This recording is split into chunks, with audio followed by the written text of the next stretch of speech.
This is outrageous, and I'm pretty furious about it, but I did want to come in and report what I just learned from a high-level source.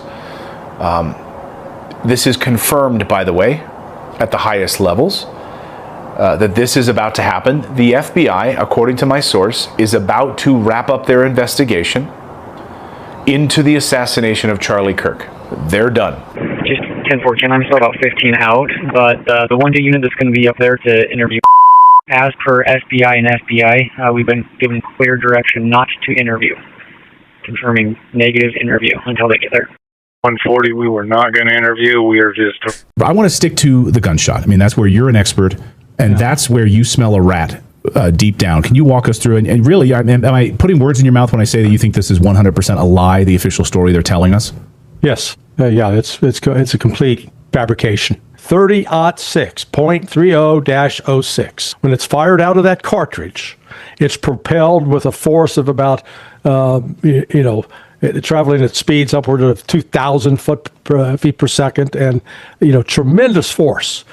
They've got images of ballistic gel, which is designed to resemble a human head, and the skeleton part inside. They shoot cow bones, cow femurs, which are thicker than a man's arm, and every one of those shots shows that the bullet shatters completely, passes through. If that round that hit Charlie had been a 30-06, as the FBI and the local police claim, Charlie's head would have been, if not completely severed, partially severed, and it would have been unrecognizable. I still remember that day, September 10th, 2025, like it was yesterday. Utah Valley University was buzzing with noise and energy. Hundreds of people had gathered, phones raised, waiting for Charlie Kirk to take the stage. You could feel the tension in the air, not anger exactly, but electricity. Everyone seemed to know this wasn't going to be just another speech. Then, in an instant, it happened. A single gunshot tore through the air, slicing the noise into pure chaos. Screams erupted. People dove for cover. Security scrambled toward the stage as cameras tumbled and live streams went black. And within seconds, the world changed. Charlie Kirk, one of the most controversial and outspoken political figures of his generation, was gone. At first, the response from authorities was immediate and confident. Within hours, the name Tyler Robinson was everywhere. A 22-year-old student, reportedly with strong opinions and a troubled past. Federal agents wasted no time. They called him the shooter, said he'd already confessed, and promised the nation that justice would be swift. The story was wrapped up neatly before most people even processed the shock. A lone gunman, a confession, a motive no one fully understood, but everyone accepted. But I've learned something about stories that seem too neat. They rarely are. When I began digging into the case, it didn't take long for the seams to show. The airtight story that officials repeated in press conferences started to feel less like truth and more like a script, written to end the conversation before it began. According to those close to Tyler, he never confessed at all. Not once.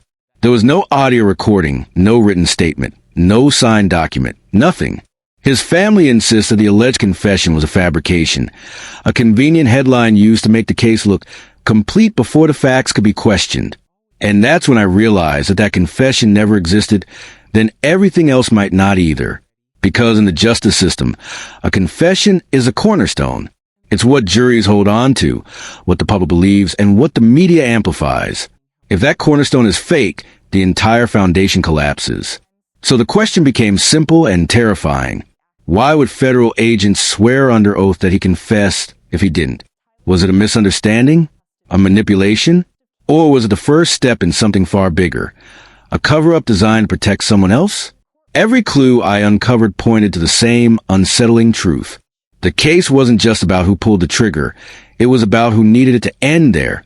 And that's where this story truly begins. Not with a gunshot, but with a lie whispered in its aftermath.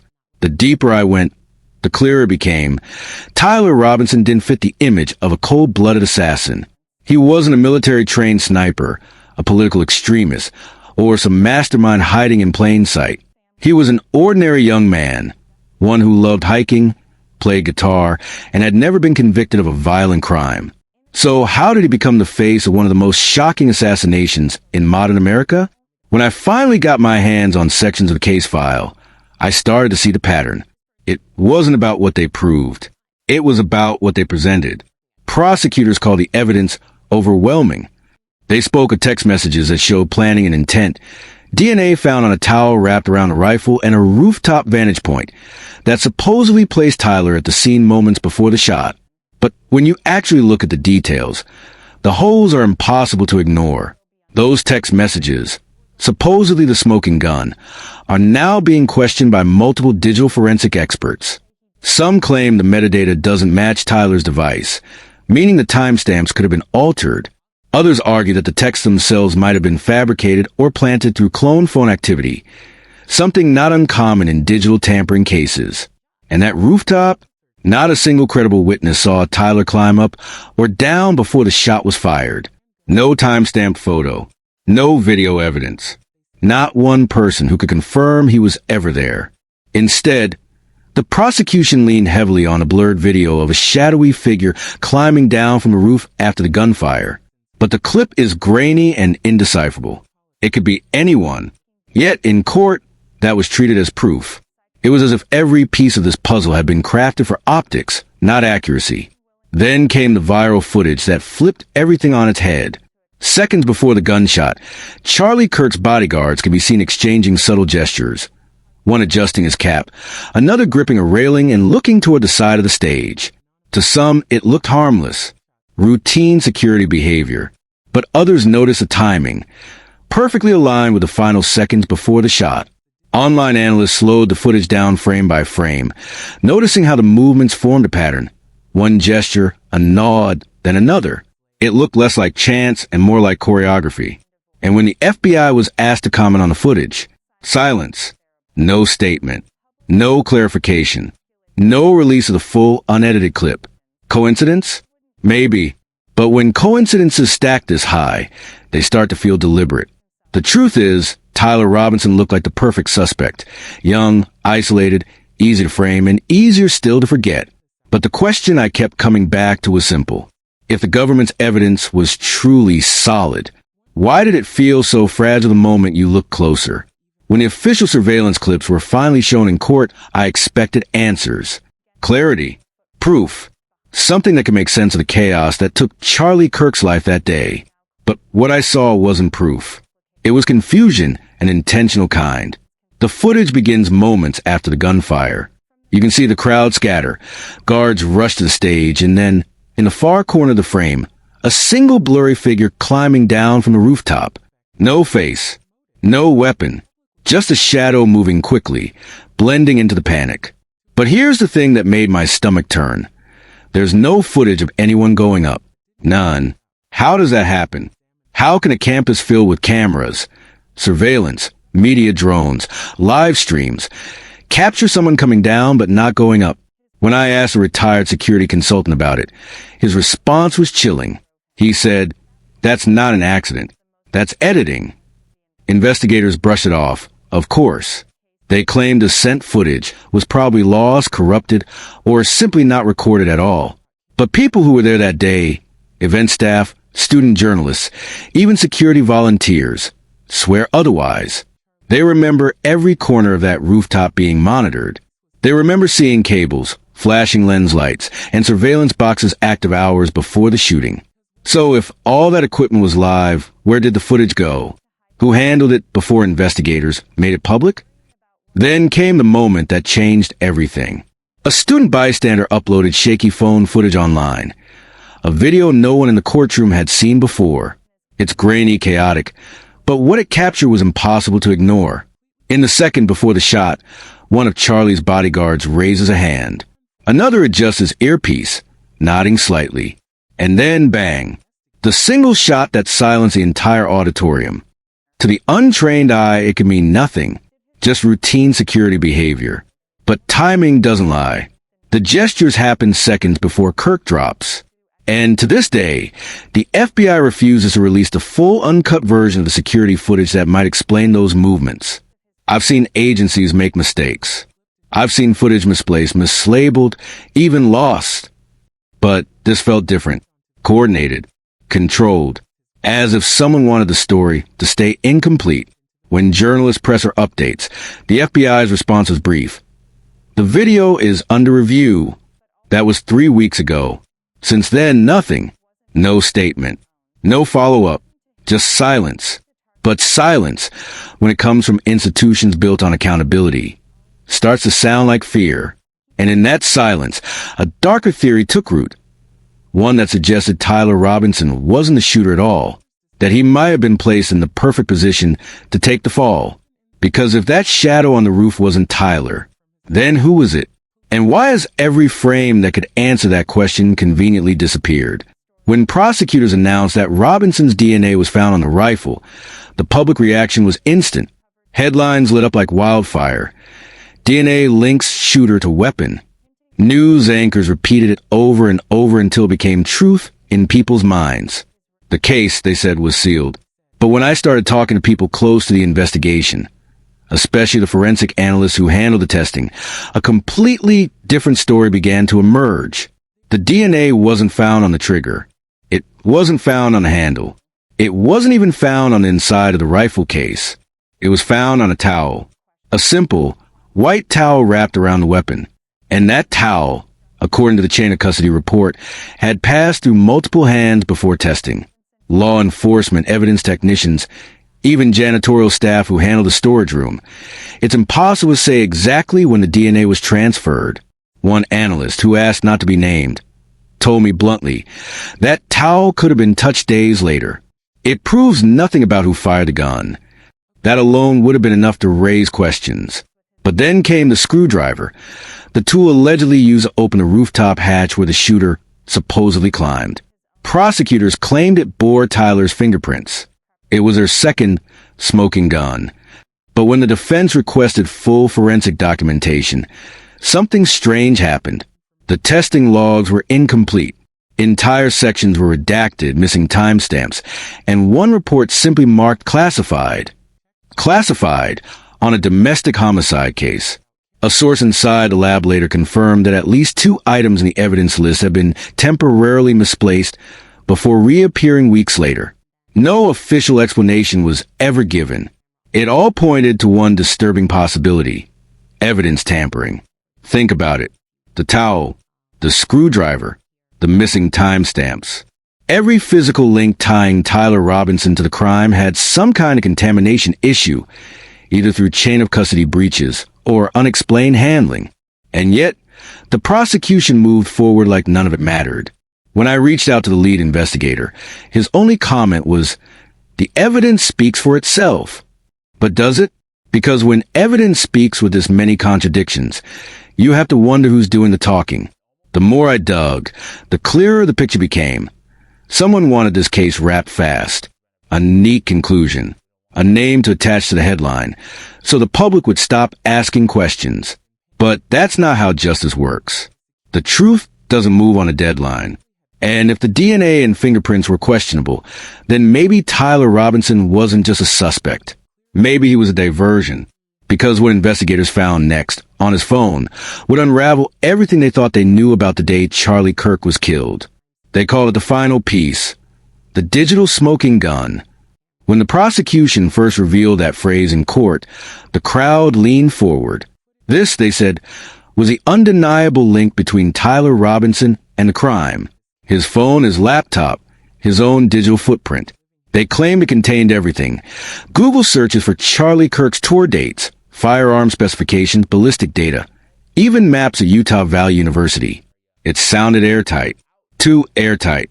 Because when I finally got my hands on a partial copy of the digital evidence log, something that wasn't supposed to leave the forensic lab, what I found didn't just raise questions, it detonated them.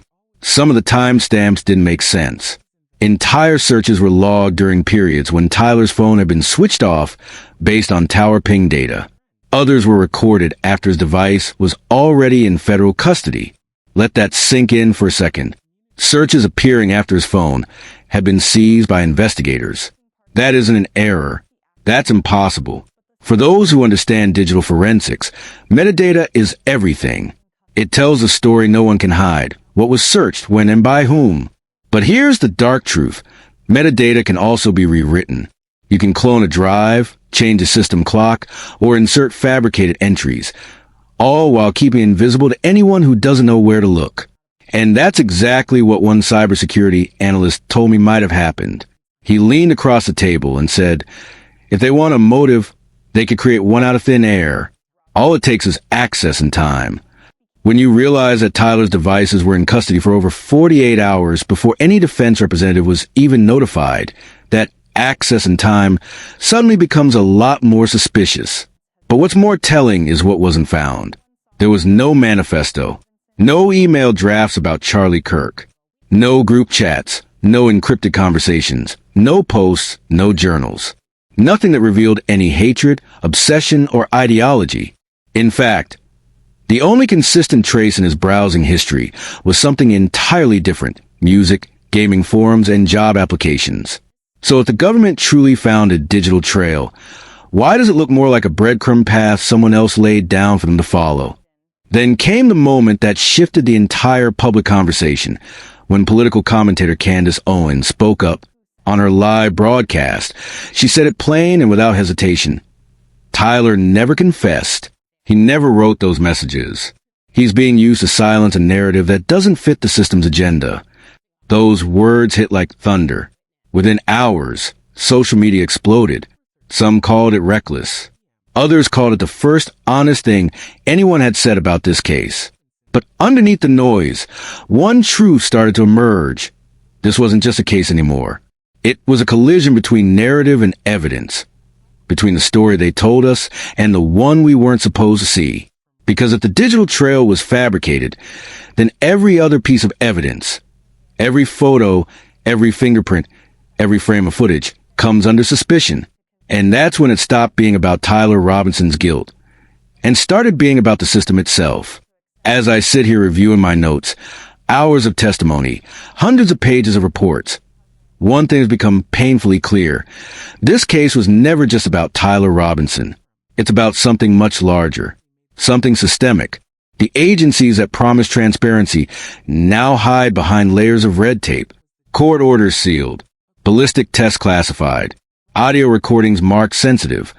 Even the autopsy results, basic, factual information, have been heavily redacted before release. Why? Why is everything about this case being locked away as if the truth itself is dangerous? If they truly had nothing to hide, why hide anything at all? The deeper you go, the darker it gets. Witness statements are missing from public record. Surveillance files vanish, only to resurface after being redacted beyond recognition.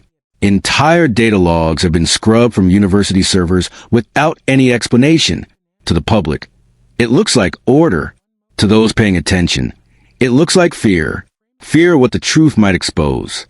Fear of what might happen if people realize a story they were told doesn't match the evidence that exists.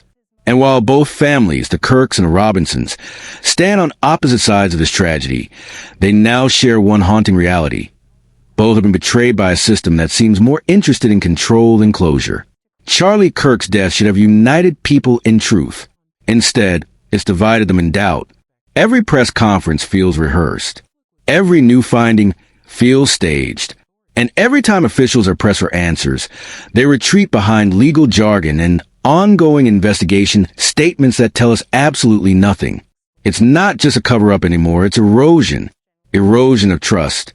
Erosion of accountability. I keep replaying that day in my head. That rooftop glowing under red and blue lights. The sirens fading into Utah night. The echo of a single gunshot that shattered far more than a crowd. Somewhere in that chaos lies the truth. And whoever is keeping it hidden knows exactly how powerful it is. Maybe that's why the silence feels so deliberate. Because the truth doesn't just challenge the case. It challenges the people running it.